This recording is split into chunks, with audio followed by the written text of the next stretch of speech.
Olá pessoal, nós vamos agora começar a estudar a composição química da célula, do que a célula é feita. E nós vamos estudar o primeiro grupo de moléculas orgânicas, moléculas que têm carbono e que é essencial para os seres vivos, os carboidratos. Os carboidratos podem ser designados por vários nomes. Você pode encontrar o nome glicídio, sacarídeo, hidratos de carbono, e nós chamamos popularmente pelo nome de açúcares, sem nenhum cuidado estrutural químico. Mas vamos conhecer melhor então os carboidratos.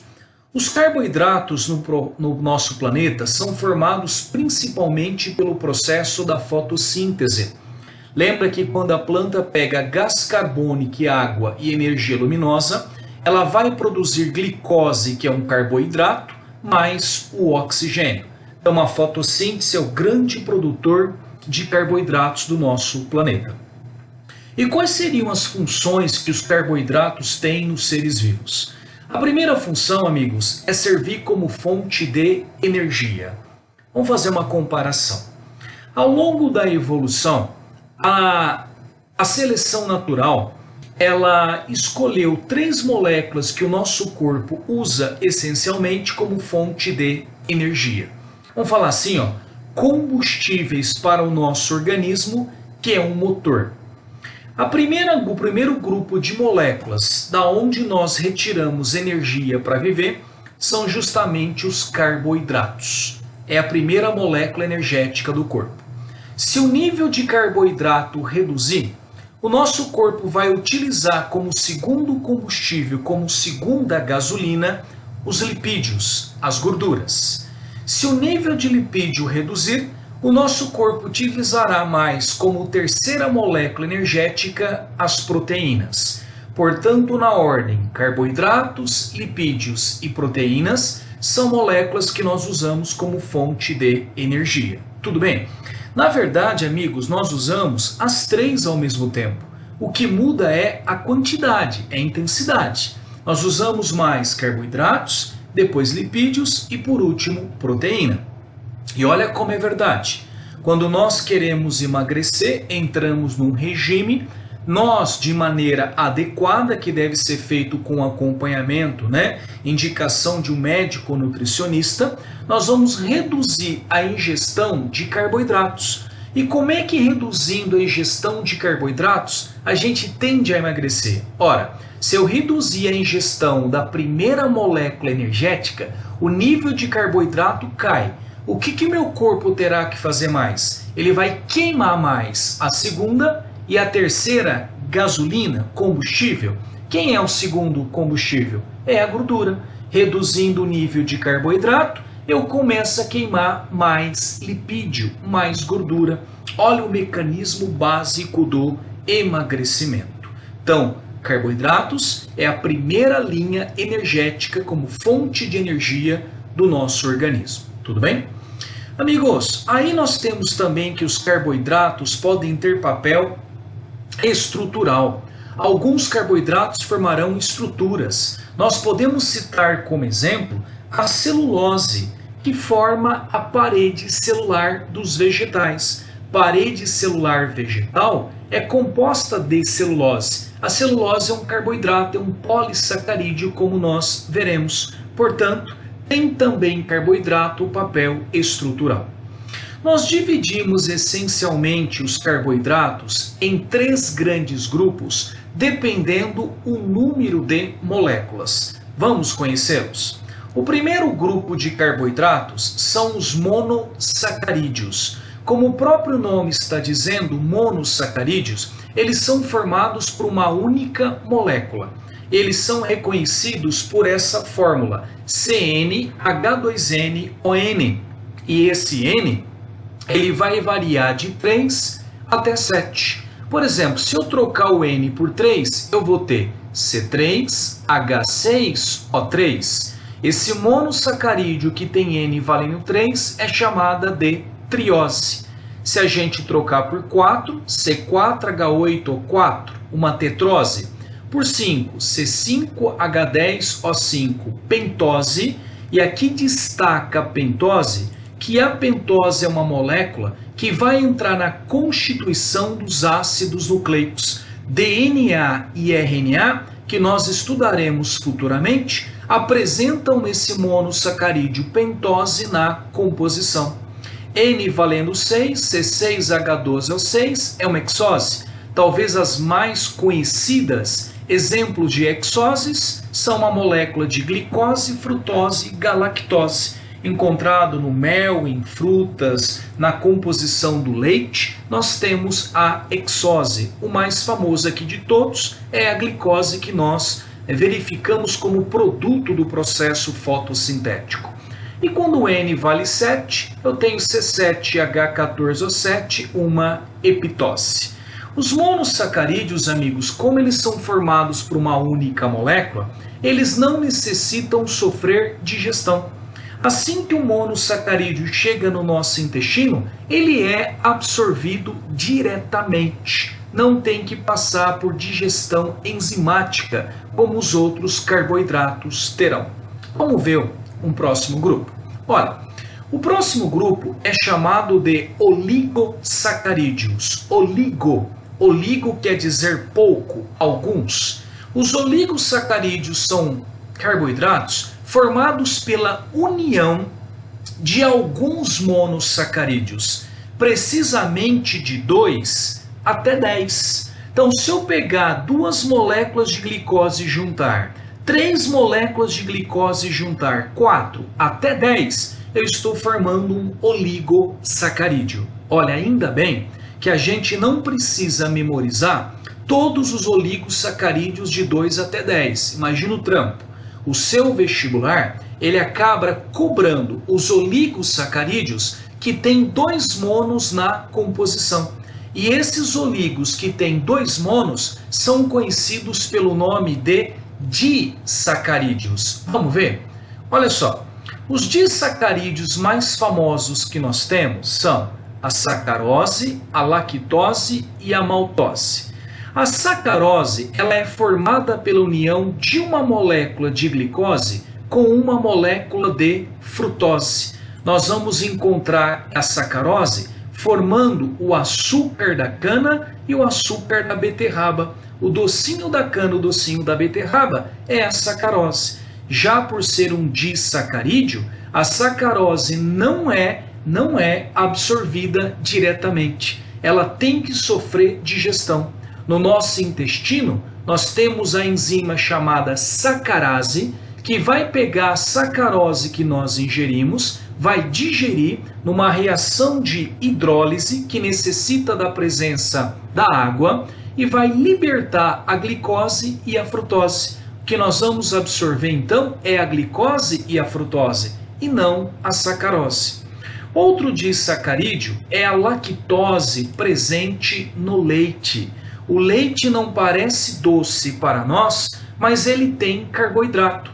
E os 2 carboidratos do leite são glicose unido com a galactose. A enzima que vai digerir a lactose é a enzima chamada lactase. Amigos, existem algumas pessoas que têm uma certa intolerância à lactose do leite, porque eles não produzem no intestino ou produzem em pequena quantidade a enzima chamada lactase. Quando ingerem leite ou muito derivado do leite, a lactose chega no intestino e, como ela não é digerida completamente pela falta ou por pouca enzima lactase, ela provoca distúrbios intestinais como diarreias e cólicas. É uma intolerância ao carboidrato do leite, a lactose, por não produzir ou pela diminuição da produção da enzima lactase. Companheiros, um outro disacarídeo é a maltose, formada por 2 moléculas de glicose. Nós vamos encontrar maltose nos cereais, né? Cereais apresentam muitos amido, que quando esse amido é digerido inicialmente, vai liberar o disacarídeo maltose, que posteriormente lá no intestino será digerido pela enzima maltase, liberando as 2 moléculas de glicose. Tudo bem? Então nós vimos, companheiros, que os disacarídeos já precisavam de uma digestão enzimática porque já não eram absorvidos diretamente pelo intestino.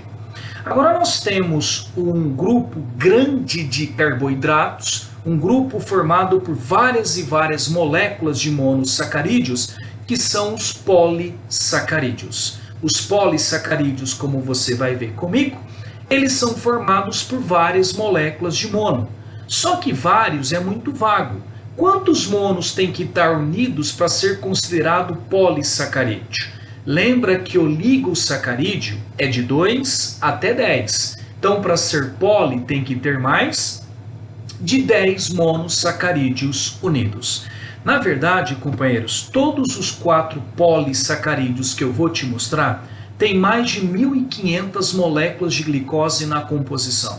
1.500 ou mais. Então, é necessário que sofra uma grande digestão, porque é formado por várias e várias moléculas reunidas. Vamos conhecê-los.